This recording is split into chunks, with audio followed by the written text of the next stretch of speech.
And now let's talk about the US and its abject failures in Afghanistan. America's withdrawal from Afghanistan in 2021 was a complete capitulation. You may remember the horrifying scenes at the Kabul airport, people clinging to the tires of an American plane, then falling to death.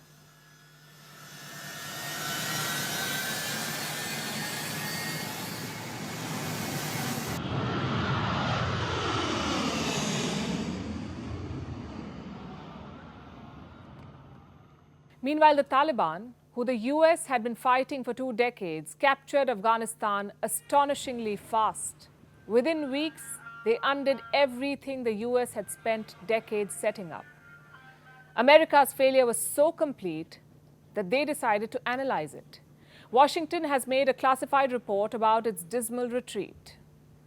Now, the White House has shared that report with the US Congress and released a short summary for the public.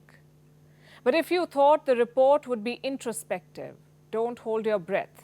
The Biden administration is passing the buck. They're blaming the Afghanistan disaster on former President Donald Trump. This was White House National Security spokesperson John Kirby defending President Biden's role in the debacle. But you need to remember, and I get the question about the previous administration. You got to look at when he came into office, what he was walking into. He didn't negotiate with the Taliban. He didn't invite the Taliban to Camp David. He didn't release 5,000 prisoners. He didn't reduce force levels in Afghanistan to 2,500.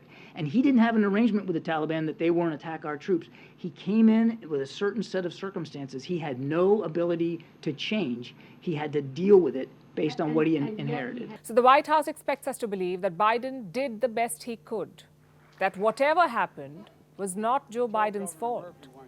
The points Kirby mentioned are not wrong, but he conveniently ignores some uncomfortable truths, like how the US was so unprepared that 2 suicide bombers killed almost 200 people outside the Kabul airport. 13 US soldiers and 170 Afghans were murdered. Was that the Trump administration's fault? He didn't mention how the US conducted a drone strike in Kabul days later. It killed 10 civilians, including 7 children. Was that missile strike also Trump's fault? The Trump government may be responsible for the hasty manner in which the US pulled out of Afghanistan, but Biden needs to take a larger portion of the blame as well. What prevented him from beginning evacuations as soon as he took office? Biden knew he did not have much time. Why didn't he expedite visas for Afghans who helped the US? The Ukraine war has proved that mountains can be moved for refugees from US allied countries.